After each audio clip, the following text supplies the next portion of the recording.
नाथनगर विधानसभा क्षेत्रों में छोटे काम और बड़े काम दोनों तरह के कामों में मुझे कमी दिख रही है। जिस तरह से आप घरेलू सामान खरीदते हैं, पूरा सोच विचार के खरीदते हैं, कैंडिडेट भी आप सोच विचार के आप चुनिए।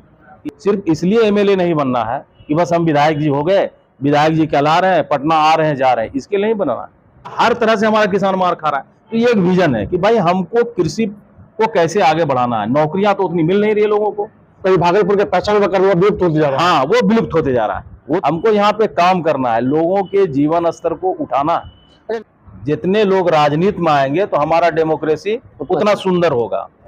ये टैगिंग व्यवस्था निश्चित रूप से वो ठीक नहीं है, वो शिक्षा व्यवस्था को नीचे कर रहा है। जिया भाई किस पार्टी से लड़ेंगे? तो बहुत सारी पार्टियां हैं, सबसे अच्छा नेता कौन लगते हैं आपको? सबसे अच्छे नेता कौन लगते हैं बिहार में? बिहार में जितने भी नेता हैं, क्या लग रहा है नाथनगर विधानसभा जनता मौका देंगे आपकी बार? पूरा भरोसा है, 100% भरोसा है।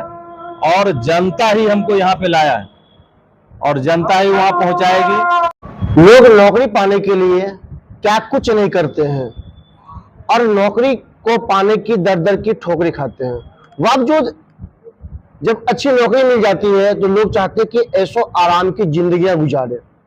नमस्कार, मैं हूं राजेश। अभी हम आपको एक ऐसे सक्सेस से मिलाएंगे जिन्होंने अपने पद से बीआरएस लेकर के अपने विधानसभा के बेहतरी के लिए लगातार लोगों के बीच जा रहे हैं, लोगों से बातचीत कर रहे हैं, लोगों के सुख और दुख को समझ रहे हैं। आज इस सक्सेस में आपको मिलाएंगे, उनका छोटा सा परिचय हम आपको दे दें। नाम है एसजेड हसन, क्षेत्र में जिया भाई के नाम से जाने जाते हैं। जिया भाई जिन्होंने अपर सचिव के पद से बीआरएस लेकर के भागलपुर जिले के नाथनगर विधानसभा में खूब सुर्खियां बटोर रहे हैं, लोगों के बीच जा रहे हैं, लोगों से मिल रहे हैं और उनके दुख और दर्द को समझ रहे हैं। हम बात करेंगे एसजेड हसन उर्फ जिया भाई से। बहुत बहुत स्वागत। बहुत बहुत धन्यवाद सर। जानना चाहेंगे कि एक अच्छे पद पे थे, अपर सचिव थे, बीआरएस ले लिए, तो बीआरएस लेने का वजह क्या था? देखिए, लंबे समय से प्रशासनिक सेवा में मैं रहा और जिस सेवा में हम थे वहाँ पे लगातार आम आदमी से सरोकार पड़ता रहा। और आम आदमी से जब सरोकार पड़ता है तो ये इच्छा जागती है कि उनका काम होना चाहिए। हमारे पास कोई आता है, इस भाव से आता है, कहीं न कहीं उसको परेशानी है, इस भाव से वो आता रहा और जितना संभव हो पाया सरकार के नियमों के अनुसार हमने मदद भी किया। आपके भी क्षेत्र में बिल्कुल मैंने काम किया, आपने देखा होगा, आपने परखा होगा कि निस्वार्थ भाव से शोषित, वंचित, गरीब, इनके साथ मैं हमेशा खड़ा रहा। तो ये जिज्ञासा, काम करने की इच्छा मेरे अंदर तो पहले थी ही। बिल्कुल। और जब मैं अपर सचिव में प्रोन्नत हुआ, मुझे लगा कि नहीं, अब जहाँ पे मैं हूँ कुछ काम मेरे अधूरे हैं, उस काम को मुझे करना है।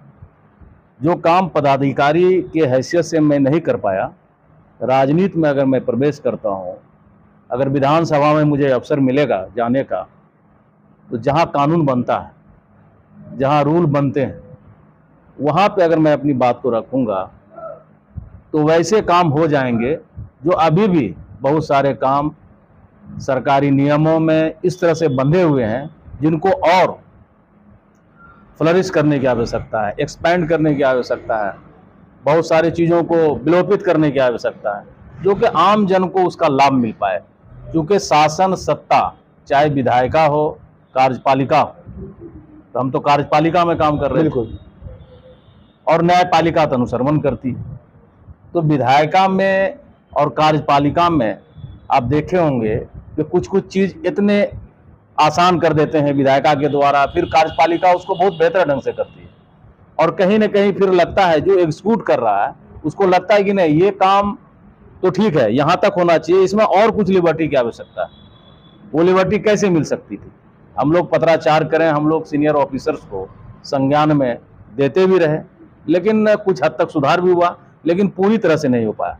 तो बड़ी इच्छा रही कि भाई हमको, जो हम समझ रहे हैं चीज़ों को आम लोगों के बीच में, कि हमारे बहुत सारे सरकारी स्कीम्स हैं जो आम आदमी के लिए चल रहे हैं, गवर्नमेंट चला रही है, इच्छा है उसकी कि ये काम होना चाहिए, लेकिन नहीं हो रहा है।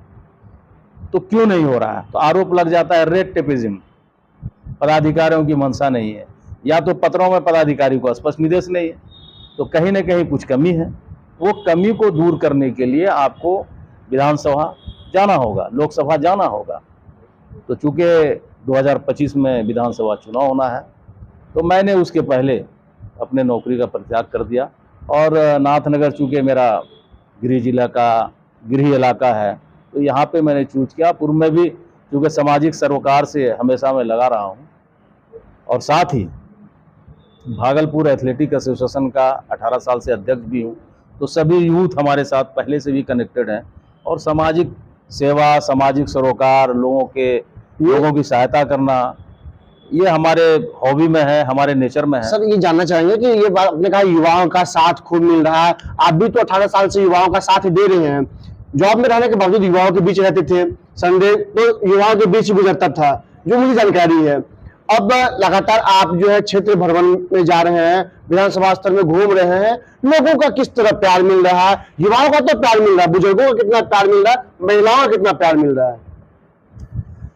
देखिए, आपके यहाँ भी मैं था, आप देखते हो कि संडे को मैं जो आर्मी की तैयारी कर रहा है, पुलिस की तैयारी कर रहा है, उस बच्चों के साथ मैं देता था, घंटा 2 घंटा जरूर देता था। हमेशा ये इच्छा रहती है हमारी कि हमारा जो यूथ है, जो 18 साल से 25 साल के बीच का जो यूथ है, उसमें इतनी ऊर्जा होती है कि उस समय वो जो चाहे वो कर सकता है। तो उसको अच्छे काम में लगाना चाहिए, पॉजिटिव सोच के साथ। सकारात्मक भाव अगर उस बच्चों में पैदा हम कर दें, हमारे बातचीत से, हमारे उनके साथ शामिल होने से, अगर ये मोटिवेशन उनका हो जाता है कि नहीं हमको इस तरह से आ जाना, तो आप ये यकीन मान के चलिए कि निश्चित रूप से वो समाज को भी मजबूत करेगा, अपने परिवार को तो मजबूत करेगा ही करेगा, और देश भी उससे मजबूत होगा। तो इस भाव से यूथ को हमेशा हमने जोड़ के रखा। बाकी महिलाओं की बात है, बच्चों की बात है, आपने देखा होगा समय समय में विद्यालय भी जाता था, अलग से कुछ करना चाहता था। तो शिक्षा एक ऐसा चीज है, आदमी जब तक शिक्षित नहीं होगा तब तक आगे निकल नहीं सकता।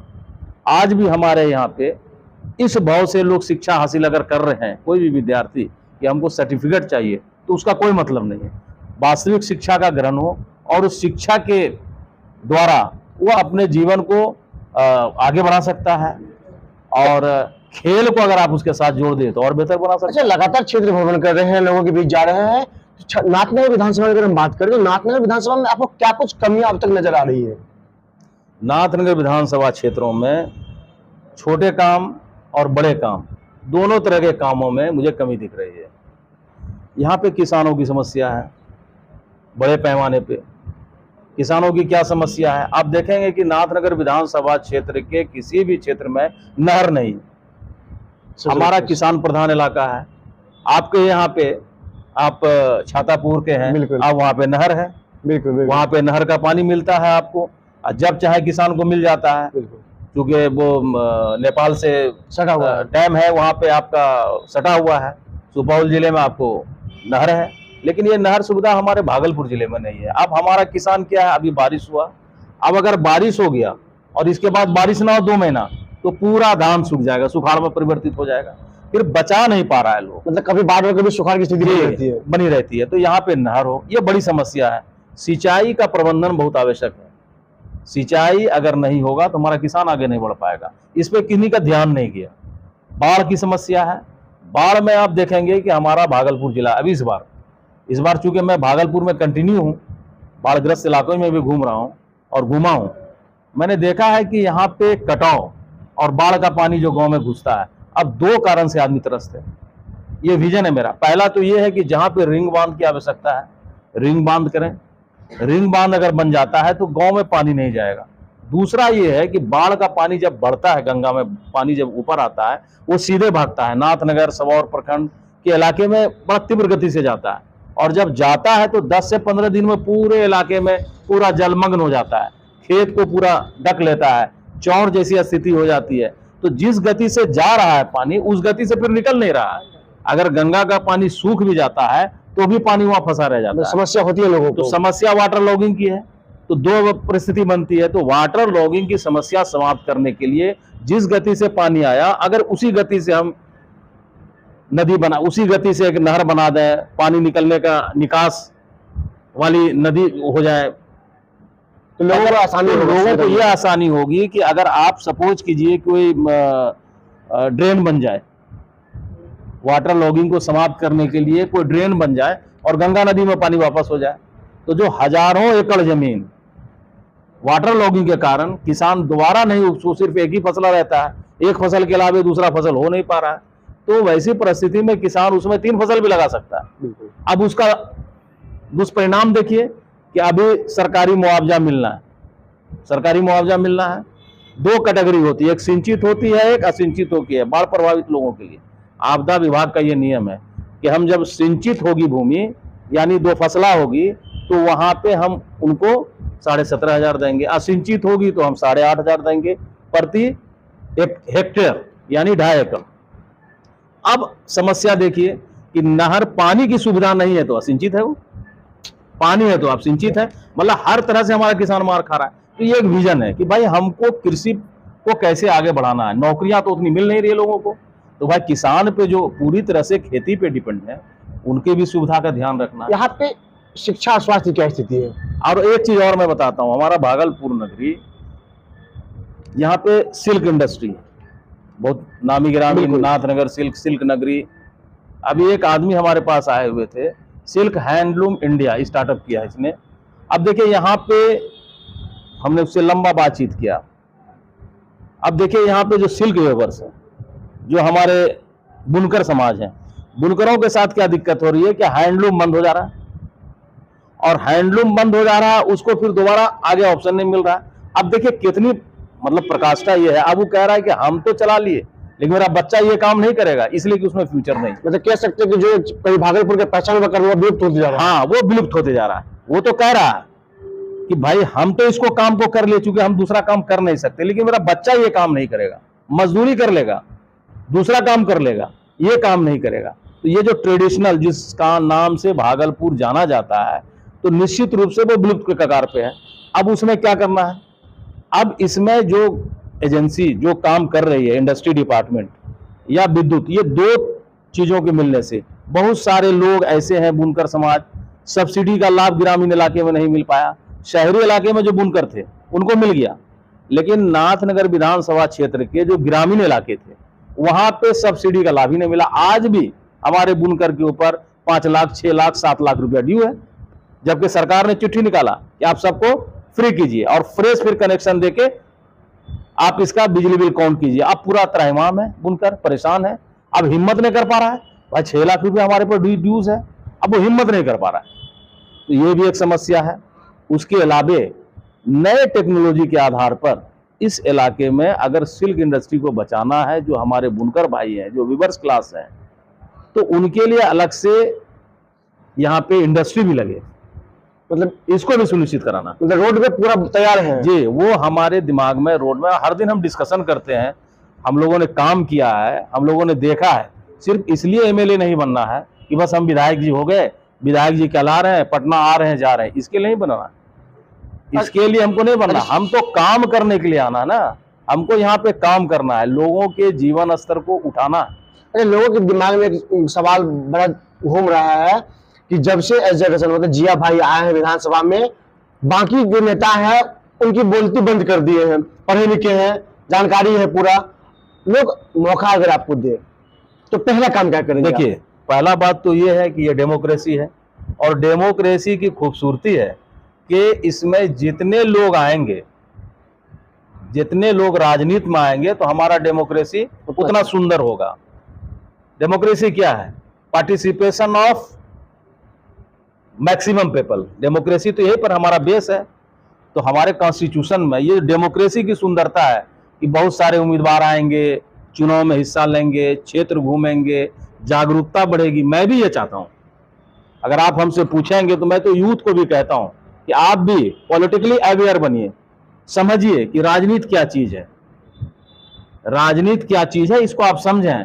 और कैंडिडेट की जहां तक बात है सिलेक्शन में, मैं स्पष्ट कहता हूं राजेश भाई कि कैंडिडेट में, जैसे आप सपोज कीजिए एक शूज खरीदने जाते हैं तो 5 दुकान आप घूमते हैं, उसके बाद तब आप उसका रेट मिलाते हैं कितना दिन चलेगा। एक टी शर्ट आप खरीदने जाते हैं किसी शॉप में तो आप 5 दुकान घूमते हैं, कौन कंपनी का है, ब्रांड का है, कितना दिन चलेगा, ये इतना आप मेहनत करते हैं। 1000 रुपये के सामान खरीदने में जो कि 6 महीना चलेगा, एक गमछी खरीद रहे हैं वो आपका हो सकता है कि 3 महीना ही चले, और इतना दुकान आप घूम रहे हैं, पूरा तय कर रहे हैं, तब आप उसको खरीदते हैं। लेकिन आप एमएलए 5 साल के लिए चुन रहे हैं और बिना तय किए अगर चुन लेते हैं आप, तब आप समझिए कि 5 साल फिर वही आदमी जाके हाउस में पॉलिसी बनाएगा, फिर वही आदमी आपको कानून बनाएगा, फिर आप अपेक्षा करेंगे उनसे कि हमारा ये काम नहीं हुआ, ये काम होना चाहिए। तो आप जिसमें चुन रहे हैं कैंडिडेट को, उस समय जिस तरह से आप घरेलू सामान खरीदते हैं, पूरा सोच विचार के खरीदते हैं, कैंडिडेट भी आप सोच विचार के आप चुनिए कि ये जो कैंडिडेट हम चुन रहे हैं 5 साल के बाद फिर चुनाव नहीं होना है, ये 5 साल हमारे क्षेत्र का नेतृत्व करेंगे और यही आदमी हाउस में जाके बात करेंगे। तो ये बड़ा डिसीजन होगा, और उसमें जैसे आपने बताया कि वही आदमी, अगर आप बेहतर आदमी को चुनेंगे, चाहे वो स्वास्थ्य हो चाहे वो शिक्षा हो, इस दोनों चीज पर उस बात को विचार रखेंगे। अब शिक्षा की बात आप जो करते हैं, आपने क्वेश्चन किया था, हम उसको डिटेल कर दिए थे। शिक्षा पे मैं आता हूं।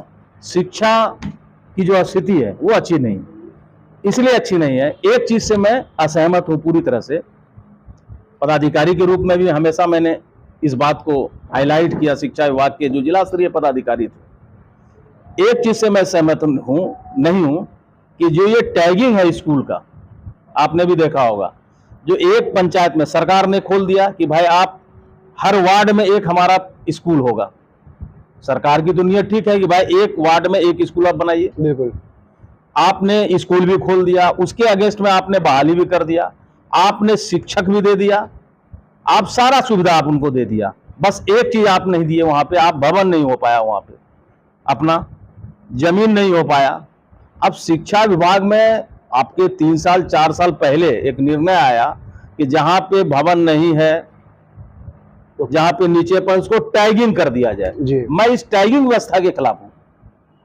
ये जो टैगिंग व्यवस्था है, ये टैगिंग व्यवस्था निश्चित रूप से वो ठीक नहीं है, वो शिक्षा व्यवस्था को नीचे कर रहा है। क्यों कर रहा है कि एक पंचायत में सपोज कीजिए कि 10 स्कूल है, प्राइमरी मिडिल सब मिला करके अगर 10 है, अब 10 में आप पूरा जांच करेंगे तो 4 से 5 टैगिंग में चल रहा है, और टैगिंग में नॉर्मली वही स्कूल चल रहा है जो तुरंत गवर्नमेंट ने सैंक्शन किया। पुराने स्कूल टैगिंग में नहीं चल रहे हैं, पुराने स्कूल के पास अपना जमीन भी है, पुराने स्कूल के पास अपना भवन भी है।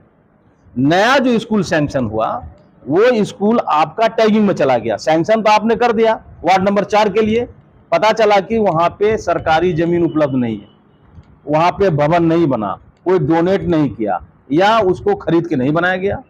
और इवन कि कुछ सामुदायिक भवन है या कोई अन्य सार्वजनिक स्थान है, अगर वहां पे शुरुआती दौर में महीना 2 महीना वहां चला, और लेकिन पता चला कि नहीं ये मापदंड पूरा नहीं कर रहा है, यहाँ पे एक ही हॉल है, यहाँ पे तो भाई हमारा 5 क्लास का बच्चा है, कम से कम 3 कमरा होना चाहिए, सरकार का फर्मान था पे नहीं हो पा रहा है। नहीं देखिए, हाँ ये चीज आप जो है फिर क्या किया, शिक्षा विभाग ने उसको टैग कर दिया उस स्कूल के साथ जो पहले से ऑलरेडी एस्टेब्लिश था। तो देखिए सरकार की तो मंशा ये थी ना कि हम वार्ड बच्चे को स्कूल उपलब्ध कराएंगे, ताकि वहां का छोटा बच्चा जो 5 साल से लेकर के 12 साल के बीच का है, वो बच्चा 1 किलोमीटर 1.5 किलोमीटर चल के नहीं आ पाता है, और जिस कारण से मेरा लिटरेसी रेट नीचे रहता है। तो ये जो टैगिंग वाली सिस्टम है वो वहीं का वहीं पर रह गया।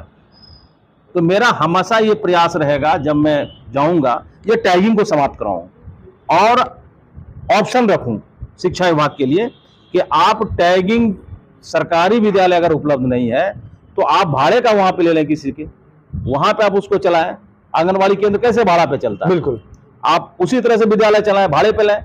भाड़े पे नहीं है तो बहुत सारा सामुदायिक भवन बन गया है, कुछ जगह बुनकर भवन बन गया है, कुछ जगह और भी सरकारी बिल्डिंग उपलब्ध है पुरानी, अब पंचायत सरकार भवन हो गया है, कहीं पंचायत भवन है। तो जो जिस वार्ड में, मेरा ये स्पष्ट है कि जिस वार्ड के लिए आपने विद्यालय सैंक्शन किया है वहां पे चलना चाहिए। अच्छा, आखिरी सवाल हम आपसे पूछना चाहेंगे, लोगों के दिमाग में जहन में जो बात आती रहती है, जिया भाई किस पार्टी से लड़ेंगे? अभी तक मैं क्षेत्र ही घूम रहा हूँ और मैंने कोई दल ज्वाइन नहीं किया है। तो जब कोई दल ज्वाइन नहीं किया है तो यही बोलना बेकार है। अच्छा, अभी जब तक मैं ज्वाइन ना कर लूं तब तक मैं कैसे बता सकता हूं कि मैं किस दल से लड़ूं? बहुत सारे पार्टियां हैं, जदयू है, आरजेडी है, अभी हाल फिलहाल जन स्वराज है, मतलब बहुत सारी पार्टियां हैं। सबसे अच्छा नेता कौन लगते हैं आपको? सबसे अच्छे नेता कौन लगते हैं बिहार देखिए, में? बिहार में जितने भी नेता हैं, जो भी समाज का काम कर रहे हैं, चाहे वो सिर्फ जिनके भी अध्यक्ष हैं, सभी अच्छे हैं, अपने हिसाब से वो काम कर रहे हैं। मतलब किसी पे कटाक्ष नहीं करना है, जिस पार्टी से कटाक्ष मौका मैं मिले क्यों करूं? मैं ये बताना चाह रहा हूं कि हर व्यक्ति अपने क्षमता के हिसाब से काम करता है। सबसे ठीक है? बेहतर कौन है? नहीं, अपने क्षमता के हिसाब से काम करता है। और ये जो बेहतर है, जो एथिक्स है लोगों की, कि हो सकता है कि आपके एथिक्स से उसका मैच न करो तो वो खराब हो गया। नहीं, मैं उस व्यवस्था पे नहीं विश्वास करता। मैं देखता हूं कि इस व्यक्ति में इतना क्षमता है, इस व्यक्ति में इतना क्षमता है, इस व्यक्ति में इतना क्षमता है, कि जिस व्यक्ति में जितना क्षमता है अपने क्षमता के हिसाब से वो काम करते हैं। क्या लग रहा है, नाथनगर विधानसभा जनता मौका देंगे आपकी बार? अब तो नाथनगर की जनता अभी मेरे कार्यालय में बैठी हुई है, आप उनसे पूछ लें कि वो मौका देंगे कि नहीं देंगे। जनता का भरोसा है? पूरा भरोसा है, 100% भरोसा है। और जनता ही हमको यहाँ पे लाया है और जनता ही वहां पहुंचाएगी। अपने मुंह से मैं नहीं बोल सकता। आप हमारे जनता से बात कर लें, आप सड़क पे जाएं, दुकान पे जाएं, लोगों से पूछ लें। तो बिल्कुल आपने जिया भाई को सुनने साफ तौर पर कह दिया कि नाथनगर की जो जनता है आपकी बार ये जरूर मौका देंगे, और जब जिया भाई को नाथनगर विधानसभा की जनता मौका देगी तो जिया भाई नाथनगर विधानसभा की दशा और दिशा दोनों बदलेंगे। इस खबर को लेकर के आप क्या सोचते हैं? मनीष के साथ राजेश चौधरी।